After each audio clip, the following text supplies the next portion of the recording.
구약성경 호세아 14장 1절에서 9절 말씀.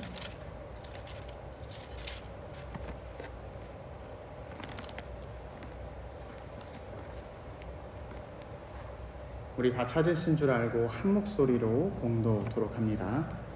이스라엘아, 내 하나님 여호와께로 돌아오라. 내가 불의함으로 말미암아 엎드려졌느니라. 너는 말씀을 가지고 여호와께로 돌아와서 아뢰기를 모든 불의를 제거하시고 선한 바를 받으소서. 우리가 수송아지를 대신하여 입술의 열매를 주께 드리리이다. 우리가 앗수르의 구원을 의지하지 아니하며 말을 타지 아니하며 다시는 우리의 손으로 만든 것을 향하여 너희는 우리의 신이라 하지 아니하리오니 이는 고아가 주로 말미암아 긍휼을 얻음이니이다 할지니라.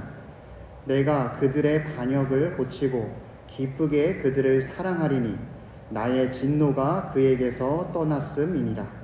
내가 이스라엘에게 이슬과 같으리니 그가 백합화 같이 피겠고 레바논 백향목 같이 뿌리가 박힐 것이라.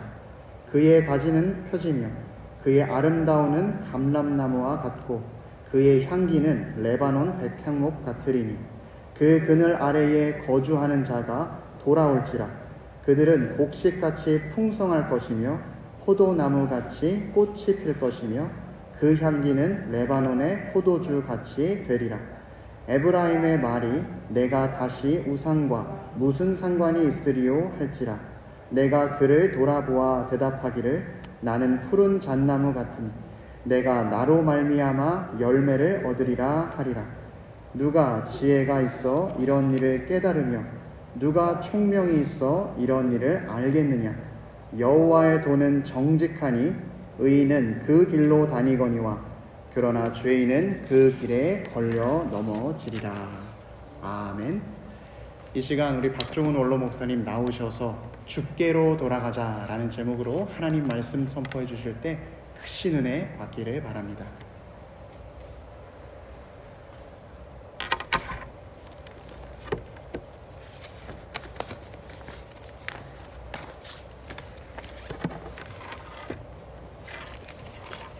함께 기도드리겠습니다.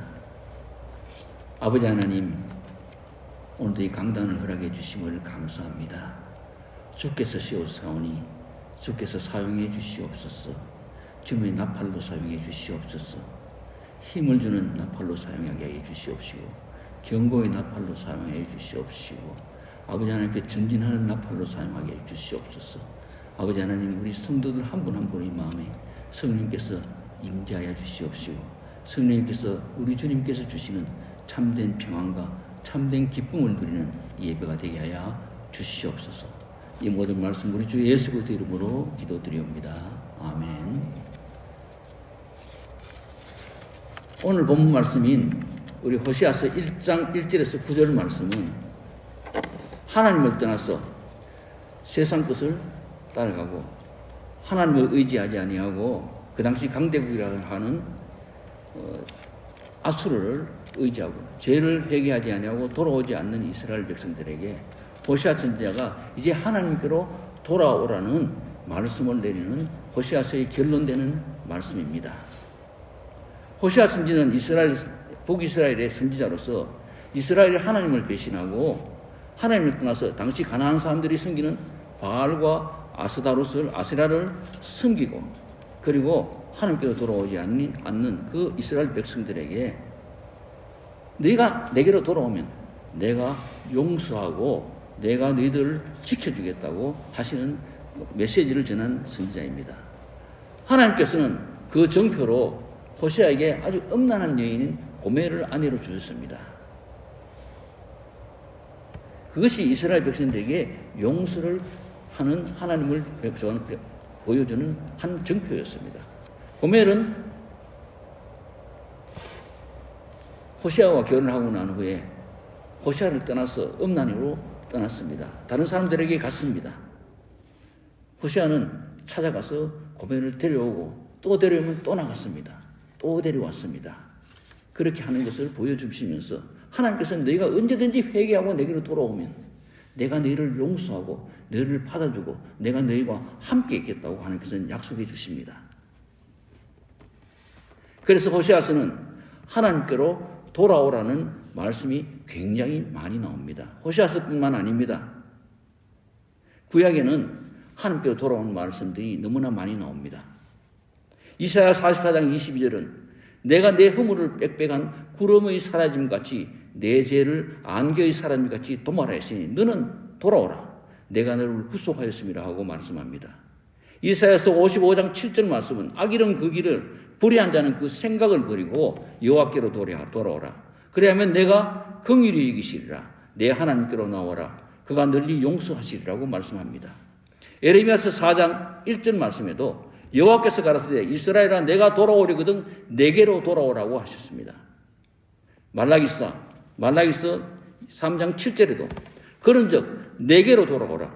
그리하면 내가 너에게로 돌아가리라고 말씀하십니다. 신약 성경에 들어오면 돌아오라는 말씀 대신에 회개하라는 말씀이 나옵니다. 세례요한은 요단강가에서 처음 전파한 말씀이 회개하라 천국이 가까워왔다고 말씀하셨습니다. 예수님께서도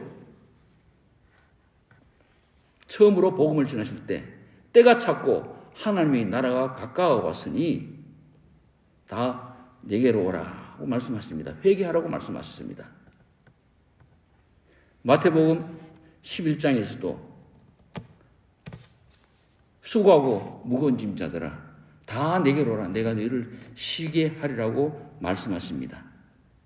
사도 베드로도 사도행전에서 그의 설교를 듣고 마음이 찔려서 우리가 어찌할꼬 하고 찾아온 사람들에게 너희가 회개하고 각각 예수 그리스도의 이름으로 세례를 받고 제사함을 받아라. 그래야면 성령을 선물로 받으리니 하고 말씀하셨습니다. 신약 성경의 마지막 장인 요한계시록 22장에도 성령과 신부가 말씀하시기를 오라 하시는도다. 듣는 자도 올 것이요 목마른 자도 올 것이요 원하는 자는 값없이 이 생명수를 받으라고 말씀하십니다. 여기서 돌아오라는 말씀과 신약의 회개하라는 말씀과 내게로 오라는 말씀은 다 똑같은 뜻입니다. 하나님께로 오라는 것입니다. 너희가 지은 죄 다 회개하고 너희가 지은 죄 다 뉘우치고 하나님께로 오라는 것입니다. 오면 하나님께서 다 받아주시겠다고 하십니다. 하나님의 그 넓은 품으로 내가 너희를 품어주시겠다고 하시는 말씀입니다. 이 말씀은 우리의 영적인 상태를 말씀합니다.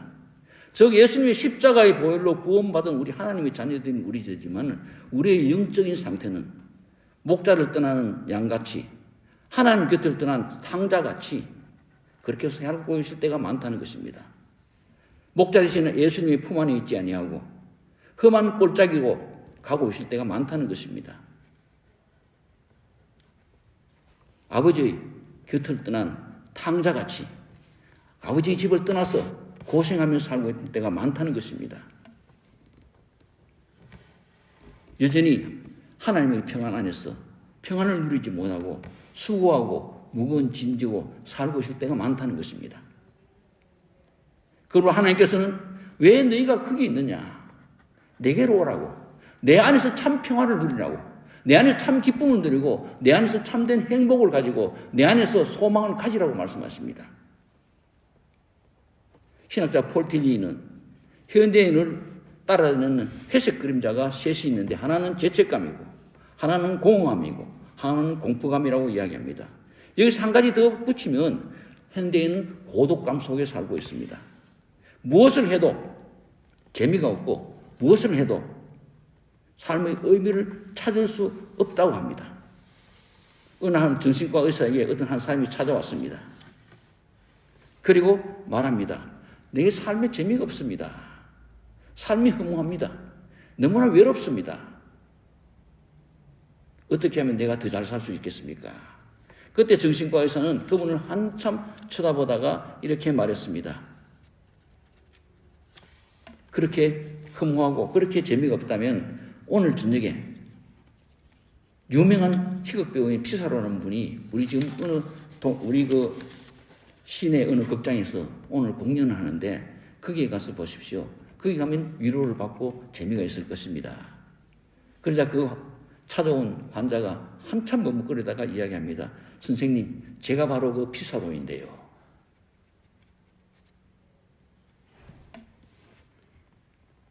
우리의 주위에 많은 사람들이 있습니다. 친구도 있고 가족도 있고 이웃도 있습니다.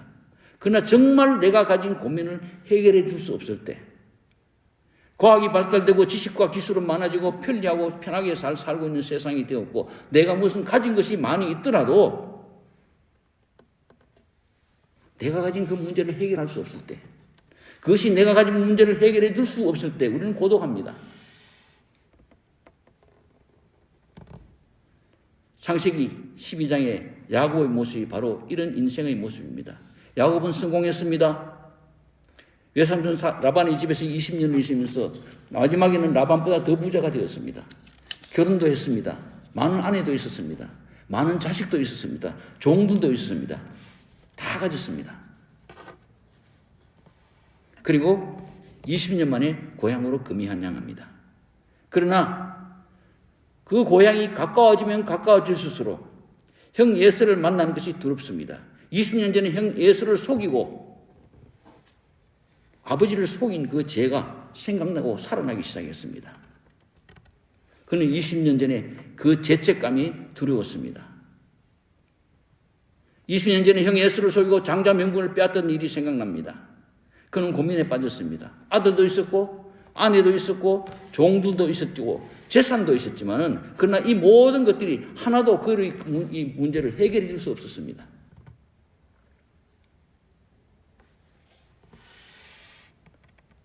이것이 야곱의 고독이었습니다. 이것이 바로 현대인의 모습입니다. 이렇게 고독 가운데 있는 야곱에게 하나님께서 찾아오셨습니다. 야곱은 찾아오신 하나님을 붙들었습니다. 이것이 내게로 돌아오고 오시는 하나님을 붙드는 것입니다.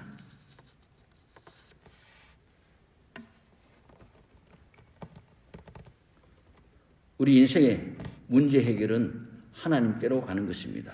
하나님 붙드는 것입니다. 오늘 본문 3절 말씀에서 이스라엘의 죄가 나옵니다. 물론 이스라엘 백성들이 지은 죄가 이것 하나뿐만 아니라 굉장히 많습니다. 그러나 대표적으로 호시아 선지자는 이 말씀을 합니다. 우리가 아수르의 구원을 의지하지 아니하며 말을 타지 아니하며 다시는 우리 손으로 지은 것을 향하여 너희는 우리 신이라 하지 아니하오니 이는 고아가 주께로 말미암아 긍휼을 얻었습니다 할지니라. 여기서 아수르를 의지하지 아니하며 말을 타지 아니하며라는 이 말씀은 지금까지 이스라엘이 아수르를 의지하고 살았다는 겁니다. 조그마한 군사력인 말 타는 것, 그리고 창과 금을 의지하고 살았다는 것입니다. 자기들이 손으로 만드는 바알과 아세라 목상과 그런 이방 신상을 섬기며 살았다는 것입니다. 그것을 의지하고 살았다는 것입니다. 하나님을 믿고 하나님만 의지해야 되는 하나님의 백성인 이스라엘이 하나님보다 더 강대국인 아수르를 그 당시 강대국인 아수르를 의지하고 자기들이 가지고 있는 말과 무기를 의지했다는 말씀입니다. 또 하나님을 섬기지 아니하고 자기 손으로 만든 우상을 신이라고 섬겼다는 말씀입니다. 자신들이 참된 평안과 행복을 하나님 안에서 찾으려고 하지 않고 세상의 힘 있는 것과 세상이 자기가 이루한 것에서 찾으려고 했습니다. 여기에 우리 인간의 무지가 있고 우리 인간의 어리석음이 있고 우리 인간의 죄가 있습니다.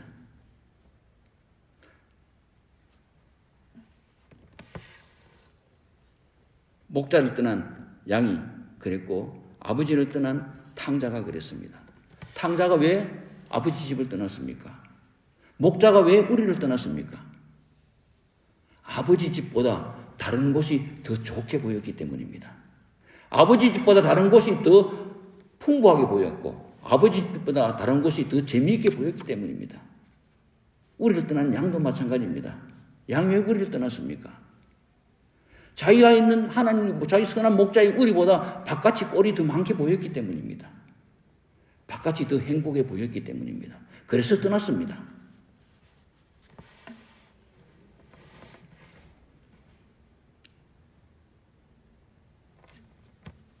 탕자가 아버지 집에 있는 것이 내게 가장 행복하다는 것을 알았다면 아버지 집에 있는 것이 내게 가장 안전하고 가장 즐겁고 가장 좋은 것인 줄 알았다면 당자는 절대로 아버지 집 떠나지 않습니다. 우리 속의 양이 바깥이 더 좋게 보이지 않고 이곳이 가장 행복한 곳이라고, 선한 목자가 나를 언제나 지켜주신다고, 나와 함께 하신다고, 나에게 행복을 준다고 믿었다면 우리 안 떠납니다. 바깥이 더 좋게 보였기 때문입니다. 우리 신자들도 살면서 바깥이 더 좋게 보일 때가 있습니다. 여기보다 저기가 더 좋게 보일 때가 있습니다. 하나님 앞보다 다른 데 간 게 더 안전하고 더 행복해 보일 때가 있습니다. 그래서 떠납니다. 심지어 믿음의 순종인 아브라함도 그랬습니다. 아브라함이 가나안 땅에 머무르라는 하나님의 말씀에 의해서 가나안 땅에 머무르었으나 그것이 흉년이 들었을 때 애굽 땅이 더 좋게 보였습니다. 그러니까 양식이 더 많게 보였습니다. 그래서 애굽으로 갔습니다. 룻기에 보면 나오미의 남편이 엘리멜렉도 마찬가지였습니다. 엘리멜렉이 베들레헴에 살았습니다. 베들레헴 흉년이 들었습니다. 힘이 좀 들었습니다. 그러니까 모압 땅이 더 좋게 보였습니다. 그게 풍년같이 보였습니다. 그래서 떠났습니다. 롯도 마찬가지입니다. 아브라함과 함께 살고 있으면서 거기에 사는 것 있는 것보다 소돔과 고모라에 가까운 요단 평지가 더 양식이 많게 보였습니다. 그래서 떠났습니다. 우리에게 살아가면서 애굽은 없습니까? 우리가 살아가면서 모압은 없습니까? 우리가 살아가면서 저희가 더 좋게 보이는, 하나님 앞보다 저희가 더 행복해 보이는 소돔과 고모라가 가까운 요단들은 없습니까? 만약 우리에게 그게 있다면 우리 회개해야 합니다.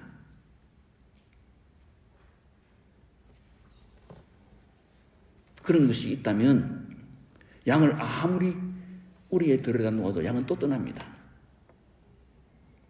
먼저 회개해야 합니다. 그것을 버려야 합니다.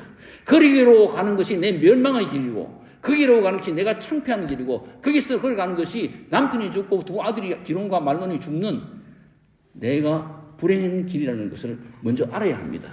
그거 다 알면 떠나지 않습니다. 하나님 안이 가장 행복하고, 하나님 안이 가장 안전하고, 하나님 안에 살 때 내가 가장 행복하다는 것을 알아야 합니다.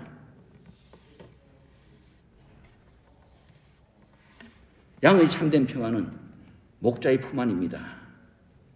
선한 목자의 보호하심과 돌보심이 있는 곳에만 양은 참된 평안을 누릴 수가 있습니다. 탕자도 마찬가지입니다. 탕자의 행복을 누릴 수 있는 곳은 아버지 집안뿐입니다. 그러나 목자를 떠난 양은 목자를 따라가지 아니하고 자기가 보기에 풀이 많은 곳으로 홀로 가버렸다가 길을 잃은 것입니다. 가시덤불에 갇힌 것입니다. 탕자도 아버지의 뜻이 아니라 자기 마음대로 아버지의 집을 떠나버렸기에 그 결과로 돼지의 우리 속에서 돼지가 먹는 지엄 열매도로도 배를 채우지 못하는 그런 비참한 지경에 들어가 버린 것입니다. 그것을 알아야 합니다. 하나님 밖에 없다는 것을 알아야 합니다. 절대적인 하나님에 대한 믿음이 있어야 합니다. 어떤 일이 있더라도, 어떤 상황에 처하더라도 하나님은 나의 목자되어서 나를 가장 좋은 곳으로 인도하신다는 그 믿음이 있어야 합니다. 어떤 상황 속에서도 하나님 안이 가장 행복하다는 것을 우리가 알아야 합니다. 높은 산이 거친들이 초막이나 궁궐이나 내 주 예수 모신 것이 거리나 하늘나라는 찬송가처럼 우리 주님 모신 그곳, 그것이 천국입니다.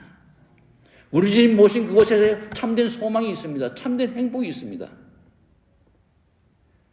우리 주님만 모시고 주님에 대한 절대적인 믿음 가지고 내가 사망이 엄청 골짜기를 다닐지라도 주님께서 나와 함께 하심으로 내가 걱정이 없다고, 주님의 막대기와 자님의 지팡이가 나를 인도하신다고 우리 고백할 수 있어야 합니다.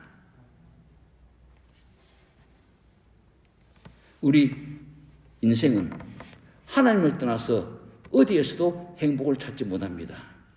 어디에서도 평안이 없습니다. 하나님 안에서만이 참된 행복이 있고 참된 쉼이 있습니다. 하나님의 말씀을 통해서 하나님께서 지금도 우리를 내게로 오라고 지금 부르고 계십니다. 우리의 기도를 통해서 부르십니다.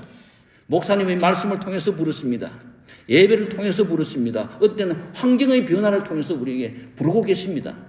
그 음성 들을 수 있어야 합니다. 그리고 주님께로 돌아가야 합니다. 우리가 살아가면서 많이 빠져나갑니다.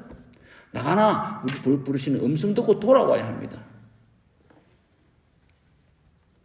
어서 돌아오, 어서 돌아만 오. 지은 죄가 아무리 무겁고 크기로 주 어찌 못 감당하고 못 받으시리요. 우리 주님의 넓은 가슴은 하늘보다 넓고 넓다는 찬송과 같으름 이 시간도 내게로 돌아오라고 부르시는 그 하나님 음성 듣고 하나님의 넓은 품으로 돌아가시기 바랍니다. 돌아오시기 바랍니다.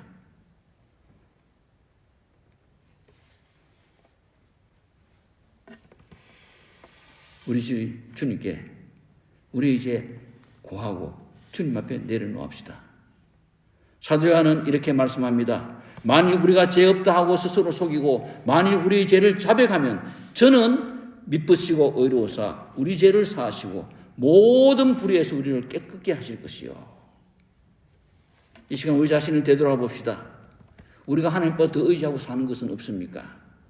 하나님의 품보다 저것이 더 좋게 보인다는 것은 없습니까?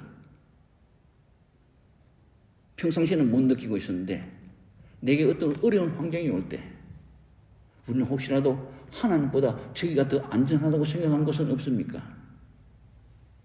내게 어려움이 왔을 때 저것 의지하면 하나님보다 더 의지하면서 저것 의지하면 된다고 생각한 건 없습니까? 우리 살아가면서 어떤 환경, 어떤 처지에 있더라도 우리는 하나님만 붙들고 살아갑시다.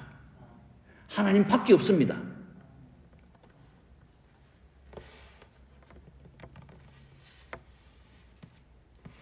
세상 것 안에서 의지하려고 하지 맙시다. 세상 것 안에서 행복 찾으려고 하지 맙시다. 하나님께서는 우리에게 돌아오라고 하십니다. 4절에 말씀합니다. 너희가 내게로 돌아오면 너희 폐역을 고치고 즐거이 저희를 사랑하리니 하고 말씀합니다. 그리고 내가 이스라엘에게 이슬과 같으리라고 말씀합니다. 저가 백합화같이 피겠고 레바논 백향목같이 뿌리가 바뀔 것이라고 말씀하십니다. 이슬은 성경에서 하나님의 축복으로 말씀하는 것이 많이 있습니다.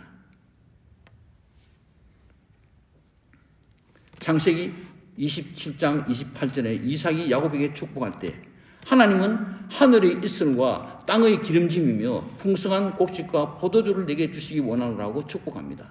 모세가 비스가산에서 최후로 안한 복지를 바라보면서 지은 노래 가운데 나의 교훈은 내리는 비요 나의 말은 맺히는 이슬이라 하면서 하나님의 말씀을 맺히는 이슬로 비유했습니다. 시편 133편 1절에는 형제가 연합하여 동감이 어찌 그리 선한지요.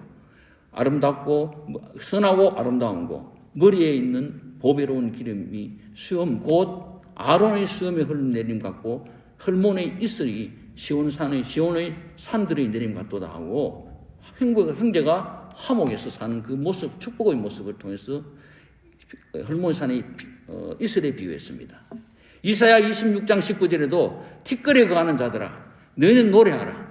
주의 이슬은 빛난 이슬이요 땅이 죽은 자를 내어놓으리라고 말씀합니다. 이슬이 만물을 소생케 하는 하나님의 은혜를 상기시킵니다.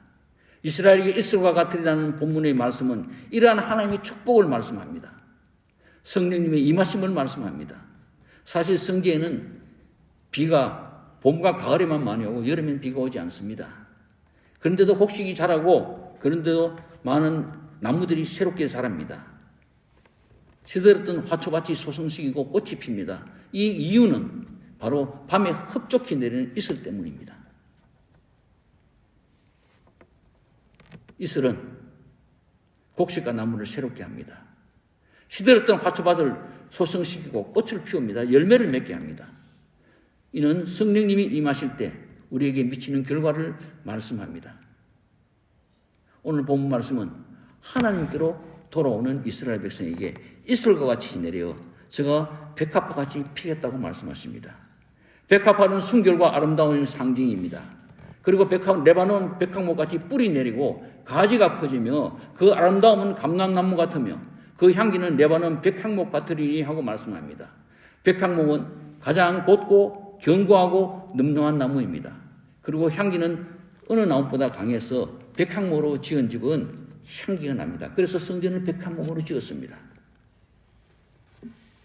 이렇게 아름답고 견고한 나무 백향목이 뿌리를 든든히 내리고 가지가 퍼진다고 말씀합니다. 그리고 감람나무는 올리브 나무로 그 열매는 가장 좋은 열매를 냅니다. 약품으로 쓰이고 등잔에 안에 담아주고 어두운 방을 밝혀주는 기름으로 사용합니다. 하나님께서는 하나님께로 돌아오는 하나님의 백성에게 이슬같이 곡식과 초목을 소생시키시고 열매를 맺게 맺는 축복을 주시고 백화초처럼 향기를 내고 아름답고 순결하게 하시고 레바논의 백한목처럼 견고하고 아름다운 향기를 내는 삶을 살게 하시고 감람나무 기름같이 당란나무의 기름같이 아름다운 열매를 맺고 그것을 유용하게 사용하는 기름으로 사용하신다고 말씀하십니다. 누가 이 축복을 받습니까? 누가 이렇게 큰 축복을 받습니까? 하나님께로 돌아오는 사람에게 주신다는 말씀입니다. 이스라엘이 비록 아수르를 의지하고 자기가 탄 말을 의지하고 자기 손으로 만든 우상을 의지하고 섬기며 살았지만은 사랑의 하나님께서는 호시아 선지를 통해서 말씀하십니다. 내게로 돌아오라고. 너희가 내게로 돌아오면 내가 너희의 폐역을 고치고 즐거이 너희를 사랑하고 내가 너희에게 이슬 같고 백합화 같고 레바논의 백향목 같고 아름다운 향기로운 열매를 맺는 감람나무 같이 축복을 내리시겠다고 말씀하십니다. 우리에게 하나님보다 더 의지하는 것 있으면 회개합시다. 세상 것을 하나님처럼 사랑하고 섬기는 것 있으면 회개합시다. 그리고 겸손하게 하나님께로 돌아갑시다. 수고하고 무거운 짐 자들아 다 내게로 오라. 내가 너희를 쉬게 하리라고 우리 주님 말씀하십니다. 이제 우리 모두 주님께로 나아갑시다. 돌아오는 자에게 축복하시는 하나님께로 갑시다. 하나님께서 주시는 이슬 같은 은혜 받고 백합화처럼 순결하고 아름답고 백향목처럼 견고한 믿음으로 축복받고 하나님의 향기를 날리고 그리고 감람나무처럼 향기롭고 다른 사람을 이롭게 하는 열매 맺는 아름다운 하나님의 축복 가운데 사는 우리 2025년도가 되시기를 주님의 이름으로 축복합니다.